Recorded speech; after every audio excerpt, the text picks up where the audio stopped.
दोस्तों, जाने अनजाने में गलतियां तो हम सबसे होती है और इन गलतियों का रिजल्ट भी हमें ही फेस करना पड़ता है। आज आप इंसानों से होने वाली ऐसी गलतियों के बारे में जानेंगे जो थी तो बहुत छोटी, लेकिन उनकी वजह से होने वाला लॉस बहुत बड़ा था।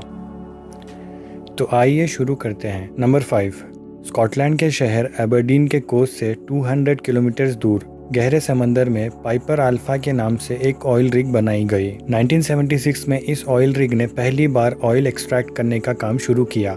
ओशन के बॉटम से ऑयल निकालने का काम बिल्कुल परफेक्टली चल रहा था। कुछ सालों बाद जो कंपनी इस ऑयल रिग को ऑपरेट कर रही थी, उसने इस रिग के थ्रू गैस निकालने का भी डिसीजन लिया। जो रिग समंदर से सिर्फ ऑयल निकालने का काम करती थी, उसने अब गैस निकालने का काम भी स्टार्ट कर दिया था। सब कुछ अंडर कंट्रोल था और सारे ऑपरेशंस बिल्कुल परफेक्ट चल रहे थे।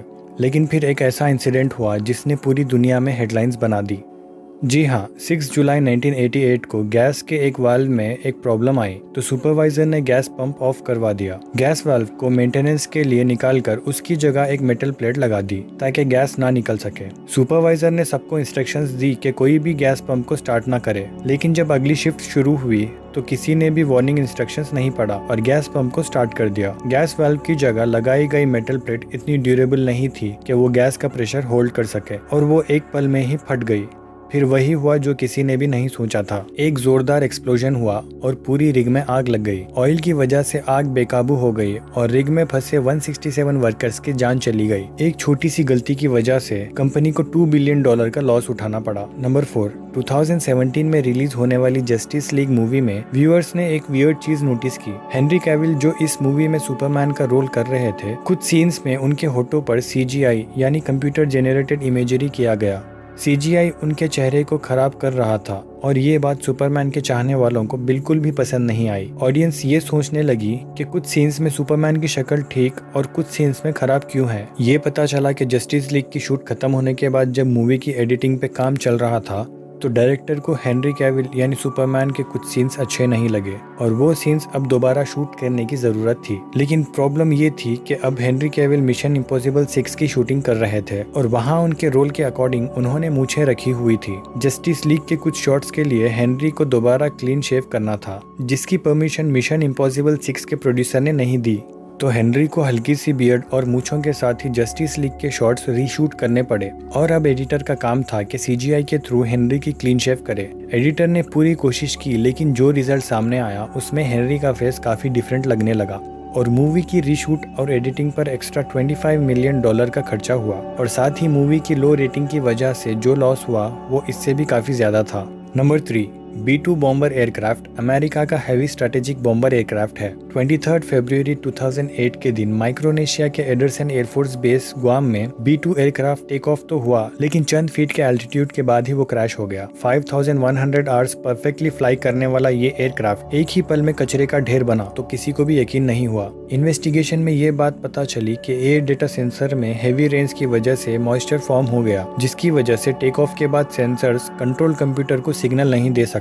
हेवी रेन से फॉर्म होने वाला मॉइस्चर इतने बड़े बॉम्बर एयरक्राफ्ट का बैलेंस बिगाड़ दिया और वो जमीन पर जा गिरा और लकीली दोनों पायलट्स ने इमरजेंसी इजेक्ट करके अपनी जानें बचा ली। अगर ये मॉइस्चर फॉर्म ना होता तो $1.4 बिलियन का लॉस ना होता। नंबर 2, 13 जनवरी 2012 को कोस्टा कॉन्कॉर्डिया नाम का एक इटालियन शिप इटली के शहर चिविटावेक्किया से स्टार्ट हुई। ये शिप एक हफ्ते के लिए मेडिटेरेनियन सी में क्रूज के लिए निकली थी, जिसका रूट पहले ही प्लान था। इस शिप में टोटल 3200 पैसेंजर्स और 1000 क्रू मेंबर्स थे। क्रूज के चंद घंटों के बाद ही एक इंसिडेंट ने इस मैसिव शिप को डैमेज कर दिया। पैसेंजर्स की जान बचाने के लिए रेस्क्यू ऑपरेशन स्टार्ट कर दिया गया, लेकिन इस इंसिडेंट में 33 लोगों की जान चली गई। इन्वेस्टिगेशन में पता चला कि शिप का रूट पहले से प्लान था, लेकिन कैप्टन फ्रांसिस्को शैटिनो ने डॉक से निकलते ही क्रूज की डायरेक्शन गिगलियो आइलैंड की ओर टर्न कर दी थी, जहां पर समंदर में बड़े बड़े पत्थर होते हैं। ऐसे ही एक पत्थर कोस्टा कॉन्कॉर्डिया से टकराया, जिसने शिप के लेफ्ट साइड में डीप होल कर दिया था। इस शिप को बनाने में टोटल $612 मिलियन का खर्चा हुआ था, लेकिन इस इंसिडेंट से टोटल $2 बिलियन का लॉस हुआ। जितना खर्चा शिप को बनाने में हुआ उससे 3 गुना ज्यादा, जिसमें पैसेंजर्स को कॉम्पेंसेशन, शिप को वहां से हटाने का खर्चा और शिप को स्क्रैप करने का खर्चा भी था। नंबर 1, आज के टाइम में एप्पल कंपनी के सिर्फ 10% शेयर्स का क्या प्राइस होगा, इसका अंदाजा आप अच्छे से लगा सकते हैं। एक ऐसा आदमी है जिसने एप्पल के 10% शेयर्स सिर्फ $800 में बेच दिए थे। स्टीव जॉब्स और स्टीव वॉजनियाक के साथ साथ एक आदमी और भी था जो एप्पल के फाउंडर्स में से एक था, और वो है रॉन वेन। 1976 में रॉन वेन ने स्टीव जॉब्स और स्टीव वोजनियाक के साथ मिलकर एप्पल कंपनी बनाई थी, जिसमें रॉन वेन के हार्डवर्क की वजह से उसको 10% कंपनी के शेयर्स दिए गए। उस वक्त रॉन वेन कर्जे में डूबा हुआ था, जिसकी वजह से उसने $800 में वो शेयर्स बेचकर अपना कर्जा उतार दिया। लेकिन आज उन शेयर्स की कीमत $120 बिलियन है। अगर रॉन वेन शेयर्स बेचने की गलती ना करता तो आज वो दुनिया के रिचेस्ट लोगों में से एक होता। आई होप आपको ये वीडियो पसंद आई होगी। मिलते हैं अगली इन्फॉर्मेटिव वीडियो में।